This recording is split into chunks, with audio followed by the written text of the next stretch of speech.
Good day, everybody. Hi. Happy Sunday. Yeah, hope you guys have had a wonderful weekend. We've had a good one. Yeah, we have. If you guys follow us on Instagram, you know the whole story of what we've been doing. But if you don't, make sure you follow us on all our social medias. Yes. Link in the description. Yeah. But of course, it's the first Sunday of March, which if you guys know what that means, it is our Q&A. Thank you to everybody who's sending all your questions. We really do appreciate it. Yeah. Shall we answer some now? Let's answer some now, shall we? Okie dokie. Let's get on with it. What places do you recommend to eat on International Drive? If you're looking for like a quick service place, the Shake Shack is really good, and that's on the 360 area. Yeah, what's it called? The I360. Yeah. Yeah. You've also got places like Ale House. You've got Tutu Tango, which is one of our favourite places to go. If you've never heard of it, we always talk about it in some of our previous videos. It's kind of like a tapas sort of style restaurant. It's like it's like an art building where people do their art and you can actually buy some of their products. It's a fantastic place. If you want something a little bit different to the normal sort of stuff you get on International Drive, I'd highly recommend going there. It is, it is. It's not necessarily all Spanish tapas, it's very much like small appetizers. Yeah. So, yeah. Some of them have a little bit of American flair to it as well, so it's not all just one sort of style. And they have a great sangria. They do. And of course you've got other places like CC's Pizza, that's really good. You've also got Chili's. Outback Steakhouse. Yes. That's on 360. If you guys have got any favourite restaurants that you like, comment them down below and let us know. We might have missed some places completely out. Yeah. And be like, oh, we forgot about that one. But yeah, let us know. What is your favourite place to eat at City Wok? We have actually done a top 5 restaurants on City Wok video, which we'll which we will list all down below. We'll also leave the playlist down there as well for all the videos that we've done on FastPass Plus, to our top 5 hotel restaurants in Disney, all sorts of stuff like that, including like how we budget our trips. Make sure link in the description or top right corner of the video. Sorry, going back to the question, there was one place that we've not added to that video, and that was the sushi place that's at the top next to Burger King. Yeah, next to Burger King, and where Panda Express is, sort of like above where you see the AMC Theatre. Yeah. It's like sake sushi, I think it's called. Yeah. It's so good. So good. And mint cheese as well is pretty good as well. Mint cheese, yeah. If you like a good little frozen yogurt. Yes. So good. Can you hula hoop? No, awful. Terrible. I can do the motion. I can do the motion just without the hula hoop. Are you guys ever going to do a meetup? We would love to. In fact, we're actually trying to sort one out for the summer, but it's just trying to get the right time, the right venue. We'll keep you posted. We will definitely keep you posted, but that's kind of what we're trying to organise. See our like ideas board. It's just full of everything. Forget the bucket list. Yeah. The ideas board is massive.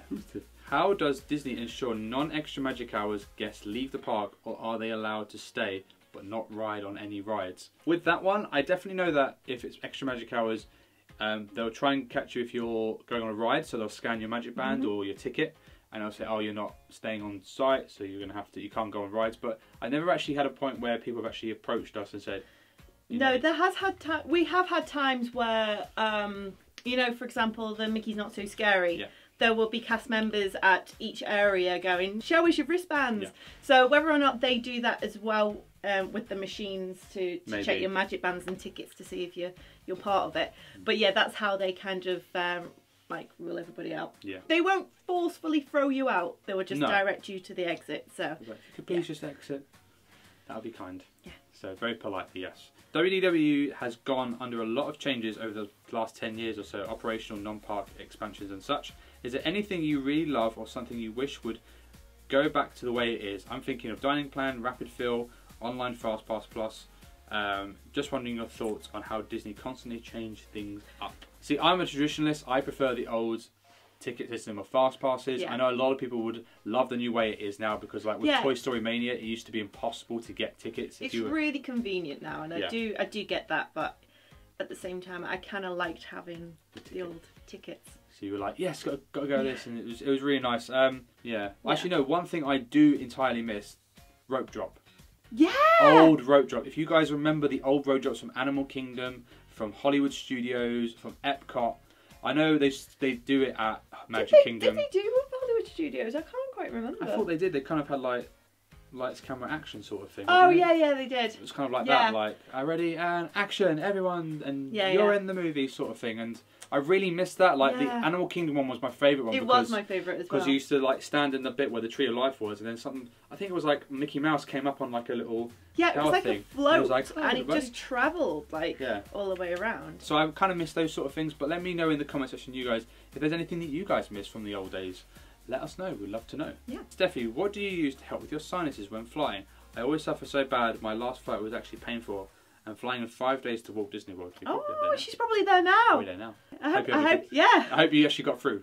Yeah, and I hope you're having a wonderful time. To be honest, I've not had much problems with my sinuses recently on the flights, but I always carry Sudafed, which is the decongestant one, so it clears all your sinuses, and bringing one of those Vicks inhaler sticks.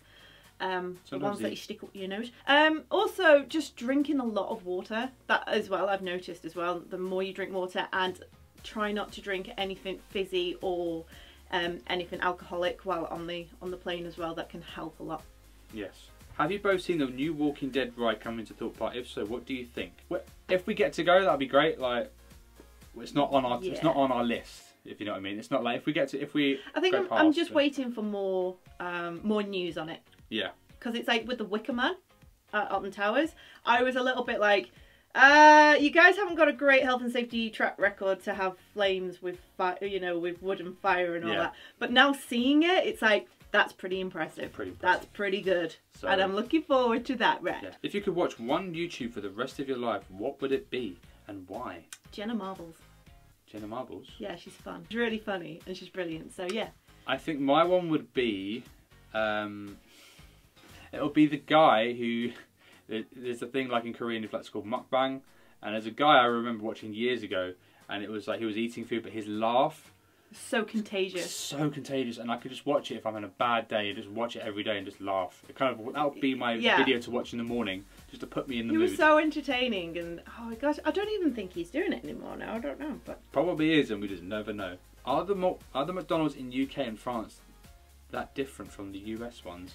I mean, obviously you've got the same sort of menu, but like in France they have like a mayonnaise which is kind of like it's kind of yellow and lumpy. Yeah, it's I like can't remember what's actually It's like if you know what aioli is, kind of different because it's made, I think, in a different way compared to They do have normal mayonnaise and ketchup, but they also have that. But in America, like your drink portions and your food portions are huge. The UK and the French portions are pretty much the same. Yeah.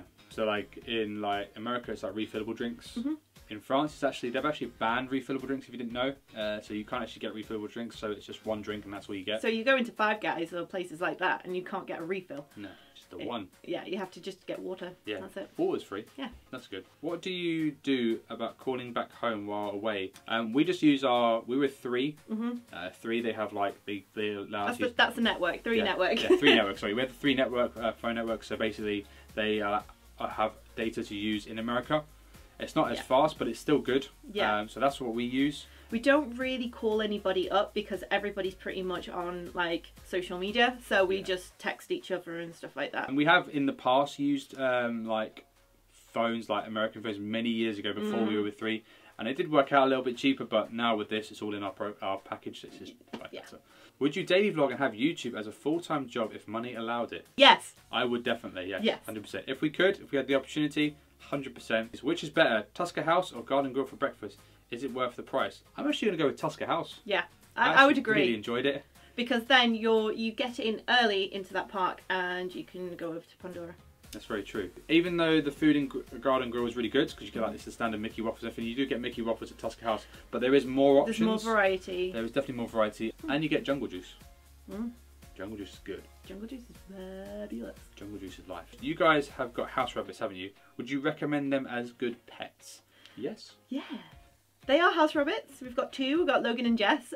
They're constantly on our daily vlogs on Vlogmas. Yes. They're both very well. Yeah, once you've got the hang of it, and once they know where, because I mean obviously they're litter trained, and once you've trained them and where to go to the toilet, it's pretty much plain sailing. Oh, and to make sure that all your wires are all like covered. And, covered, yes. You've got nothing that doesn't want to get destroyed.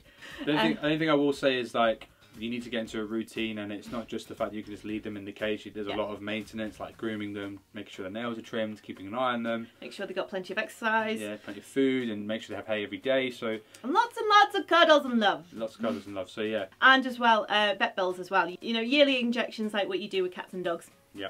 And worming as well. Yeah. So if you've got all that nailed, they're fine. They're brilliant, and they're amazing, and wouldn't change them for the world. Even though they don't talk, they have a lot big personalities, and yeah. So much emotion going on in their face. Oh yeah. All the time. Any tips for planning a trip to DLP? We go to Walt Disney World frequently, but have no clue where to start from our trip to Disneyland Paris. After the Disneyland Paris vlogs have finished, we are going to release a video of, you know, our tips on probably how to, you know, how to book for Disneyland Paris. We have done a video previously on what our favourite snacks are on our restaurants, so we'll comment them all down below.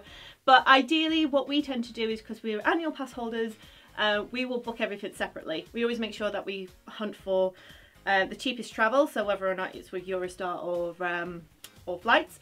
And as well we check on booking.com and Expedia as well, because check how much hotels are. Yeah, we just kind of like travel, like we do like supermarket sort of way. We just look for anything that's cheap. Yeah. You know, again, like hotel rooms are just for sleeping in, you know, and for a little bit of a rest when you need that little break from the parks. I don't know what it is about Disneyland Paris, but it knocks the energy. It's tiring. Like, I think it's more tiring than Walt Disney World, I think, sometimes. I don't know why. We will definitely do a video for you guys, so keep an eye out for that. That is pretty much all the questions we've got for this month. Thank you so much to everybody who submitted their questions as well. I'm really sorry that we couldn't answer everybody's, but like what we say, we've had a lot of people that ask us about how we actually plan our trips, how we save for our trips, what our favourite restaurants and hotels and everything. Like what we said before, we will leave all of our playlists in the description below of our Q&As to, you know, to our vacation planning videos as well for you to check out. If you guys enjoyed this video, folks, make sure to give it a big thumbs up. We really do appreciate it. Also, to subscribe, hit that notification bell if you guys want to be notified for our future videos, and we shall see you guys on the next one for Tuesday. Yeah. Take care now.